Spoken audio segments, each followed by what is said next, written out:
ನೋಡಿ ಉಳಿದಿರೋ ಮುದ್ದೆನಲ್ಲಿ ನಾವು ಹಪ್ಳನ ಯಾವ ರೀತಿ ಮಾಡ್ಬೋದು, ರಾಗಿ ಹಪ್ಳ ಅಂತ ತೋರಿಸ್ತೀನಿ. ಪ್ರತಿಯೊಬ್ಬರ ಮನೆಗೂ ಅಳತೆ ಕರೆಕ್ಟಾಗಿ ಹಪ್ಳ ಇದು ಮುದ್ದೆ ಮಾಡ್ಕೊಳಕ್ಕಾಗಲ್ಲ, ಒಂದೊಂದು ಸಲ ಉಳಿದು ಬಿಡುತ್ತೆ, ಒಬ್ರೊಬ್ರು ತಿನ್ನಲ್ಲ. ಹಪ್ಳ ಈ ಮುದ್ದೆನ ಮತ್ತೆ ವೇಸ್ಟ್ ಮಾಡೋದು ಬೇಡ, ಅದರಲ್ಲಿ ನಾನು ಹಪ್ಳ ಮಾಡಿ ತೋರಿಸ್ತೀನಿ ನೋಡಿ. ಇದನ್ನು ಈಗ ಇದು ಮಾಡ್ಕೊತೀನಿ. ಸ್ವಲ್ಪ ಬೇಕಾದರೆ ಕೈಗೆ ನೀರು ಹಾಕ್ಕೊಳ್ಳಿ ಅಂತ ಈ ಥರ ಮಾಡ್ಕೊತೀನಿ. ಕೈಗೆ ನೀರು ಹಾಕ್ಕೊಂಡಾಗ ನೋಡಿ ಹಿಂಗೆ ಮಸಿಬೇಕು. ಇಲ್ಲಿ ಸ್ವಲ್ಪ ನಾನು ಇದಕ್ಕೆ ತಕ್ಕನಾಗಿ ಉಪ್ಪು ಹಾಕೋತೀನಿ, ಇಷ್ಟು ಉಪ್ಪು ಹಾಕೋತೀನಿ ಸಾಕು. ಇಷ್ಟು ಉಪ್ಪು ಹಾಕ್ಕೊಂಡು ಚೆನ್ನಾಗಿ ನಾದ್ಕೋಬೇಕು. ಇದು ವೇಸ್ಟ್ ಆಗಲ್ಲ, ಎಷ್ಟು ಚೆನ್ನಾಗಾಗುತ್ತೆ ಅಂತ ಹಪ್ಳ ಇದ್ರದ್ದು ನೋಡಿ.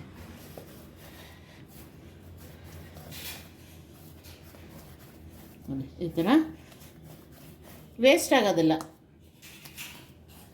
ನಾದ್ಕೊಂಡಾದ್ಮೇಲೆ ಸಣ್ಣ ಸಣ್ಣದು ಉಂಡೆಗಳಾಗಿ ಮಾಡ್ಕೋತೀನಿ. ನಿಮ್ಗೆ ಎಷ್ಟು ಅಗಲ ಬೇಕೋ ಅಷ್ಟು ಅಗಲ ಮಾಡ್ಕೊಳ್ಳಿ.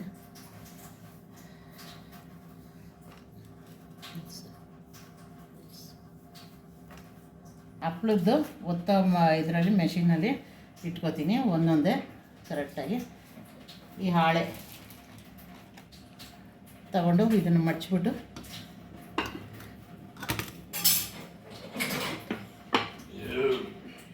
ಎಷ್ಟು ಚೆನ್ನಾಗಾಗುತ್ತೆ. ಇದನ್ನು ಒಂದು ಕವರಿನ ಮೇಲೆ ಹಾಕ್ಕೊಂಡ್ರೆ ಆಯಿತು.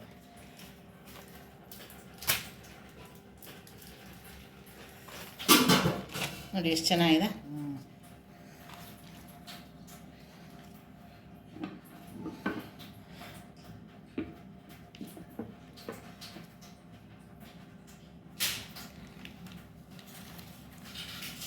ಇದನ್ನು ತೆಗೆದು ಒಂದು ಕವರಲ್ಲಿ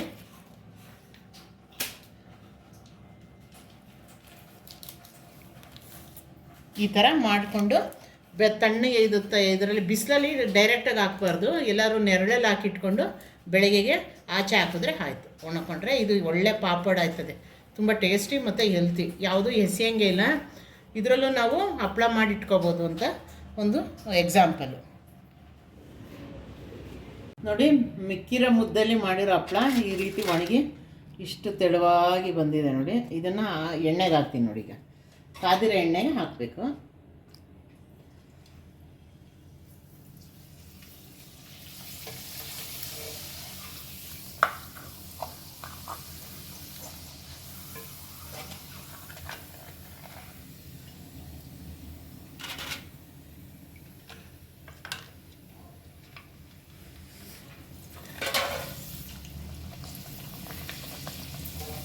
ಎಷ್ಟೆಲ್ಲ ಬರುತ್ತೆ ಹಪ್ಪಳ.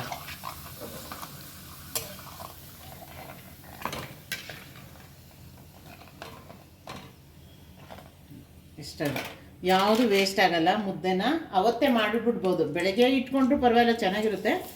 ಟೈಮ್ ಇದ್ದಾಗ ಎಷ್ಟೊತ್ತು ಮಾಡೋದಕ್ಕೆ ಒಂದು 13ರಿಂದ 14 ಹಪ್ಪಳ ಆಗುತ್ತೆ, ಮಾಡ್ಕೋಬೋದು ನೋಡಿ. ಇದು ತುಂಬ ಹೆಲ್ತಿಯಾಗಿರುತ್ತೆ, ವೇಸ್ಟು ಆಗಲ್ಲ ನೋಡಿ. ರಾಗಿ ಹಪ್ಪಳ ಎಷ್ಟು ಚೆನ್ನಾಗಿ ಬಂದಿದೆ ಮತ್ತು ಎಷ್ಟು ಕ್ರಿಸ್ಪಿಯಾಗಿದೆ.